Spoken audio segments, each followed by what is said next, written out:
আসসালামু আলাইকুম, কেমন আছেন আপনারা সবাই? তমা ইঞ্জিনিয়ারিং অ্যান্ড রিয়েল এস্টেট থেকে আপনাদের সবাইকে স্বাগতম। তো আজকে আমরা ইঞ্জিনিয়ার আব্দুর রহমান রাকিব ভাইয়ের কাছ থেকে 3D ডিজাইন নিয়ে কিছু তথ্য শুনবো, যেগুলো আপনাদের উপকারে আসবে ইনশাল্লাহ। অনেক দর্শকের চাহিদা আসলে 3D ডিজাইনটা কি বা 3D ডিজাইনটা কিভাবে করা হয়, সেটা যদি একটু বলতেন।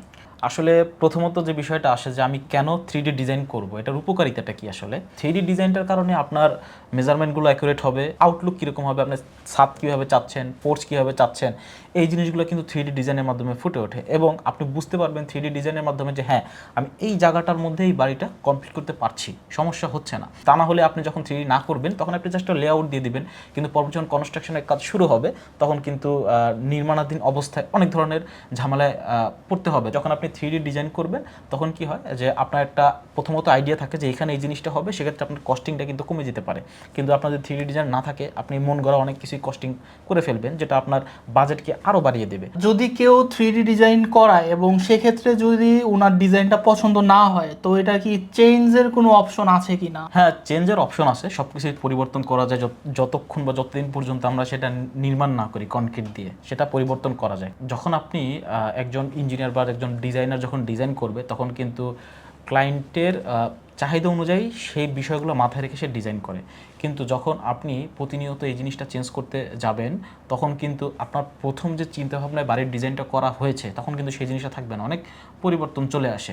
সেক্ষেত্রে ক্লায়েন্টের একটা শিওর ভাবনা থাকা দরকার যে আমি বাড়িটা এইভাবেই করব। তা না হলে যখন আপনি বারবার পরিবর্তন করবেন, খেয়াল করতে হবে একটা ডিজাইন কিন্তু শুধুমাত্র 3Dর উপরই নির্ভর করে না, কারণ তার উপর নির্ভর করবে স্ট্রাকচারাল ডিজাইন। আমার একটা জায়গায় আমি চাচ্ছি যে না, এই জায়গাটা ফাঁকা রাখতে, তো সেখানে যখন স্ট্রাকচারাল ডিজাইন করবে সে কিন্তু চেষ্টা করবে যে না, এই জায়গাটা আমি ফাঁকা রাখবো, এখানে আমি কলাম পজিশনটা বসাবো না। কিন্তু পরবর্তীতে যদি সে বলে যে না, আমি এখানে একটা রুম করতে চাচ্ছি বা এখানে আমি অন্যরকম কোনো কিছু দিব, সেক্ষেত্রে কিন্তু দেখা যাচ্ছে যে তাদের একটু সমস্যা হবে ডিজাইন করার ক্ষেত্রে।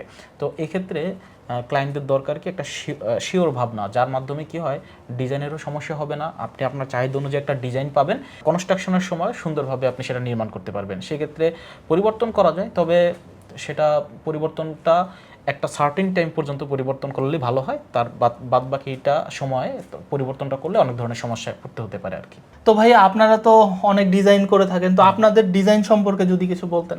আমাদের ডিজাইনটা মূলত আমরা এখন চেষ্টা করি সার্বক্ষণিকভাবে আমাদের ক্লায়েন্টকে সহযোগিতা করার জন্য। যেহেতু আমরা শুধুমাত্র স্থানভিত্তিক যে কোনো এক জায়গার ডিজাইন করি না, আমরা সারা বাংলাদেশের যে কোনো জায়গার ডিজাইন প্রোভাইড করে থাকি। তো আমরা চেষ্টা করি ক্লায়েন্টকে সর্বোচ্চ পরিমাণ স্যাটিসফাই করার জন্য তার ইচ্ছে বা তার চাহিদা অনুযায়ী সেই জিনিসটা প্রায়োরিটি দিয়ে আমরা ডিজাইন করার চেষ্টা করি। সেক্ষেত্রে কিন্তু structural design, architectural, floor plan, 3D design, electric plumbing design এবং আলাদা আরও কিছু বিষয় আছে, যেমন ম্যাটেরিয়াল এস্টিমেটিং, সয়েল টেস্ট, তারপর পাইলিংয়ের কাজ, এগুলো সব কিন্তু আমাদের কোম্পানি থেকে আমরা প্রোভাইড করে থাকি আমাদের ক্লায়েন্টকে। তো যারা এরকম ডিজাইন করাতে চায় বা করাতে পারে তারা আমাদের সাথে যোগাযোগ করতে পারে। আমরা চেষ্টা করবো একদম তার চাহিদা অনুযায়ী তার বাজেটের মধ্যে সে ডিজাইনগুলো প্রোভাইড করার জন্য। তো দর্শক, আশা করি আপনারা অনেক কিছু জানতে পেরেছেন। আরও যদি কিছু জানার থাকে তাহলে ভিডিওর কমেন্ট বক্সে কমেন্ট করতে পারেন, সেই প্রশ্নগুলোর উত্তর দেওয়ার চেষ্টা করব আমরা। এবং যারা ডিজাইন করাতে চাচ্ছেন তারা অবশ্যই তমা ইঞ্জিনিয়ারিং অ্যান্ড রিয়েল এস্টেটের সাথে যোগাযোগ করবেন। আপনার পছন্দের বাড়ির ডিজাইনটি আমরা প্রোভাইড করে থাকবো। ভালো থাকবেন সবাই, ধন্যবাদ সবাইকে, দেখা হবে নেক্সট কোনো ভিডিওতে। আল্লাহ হাফেজ।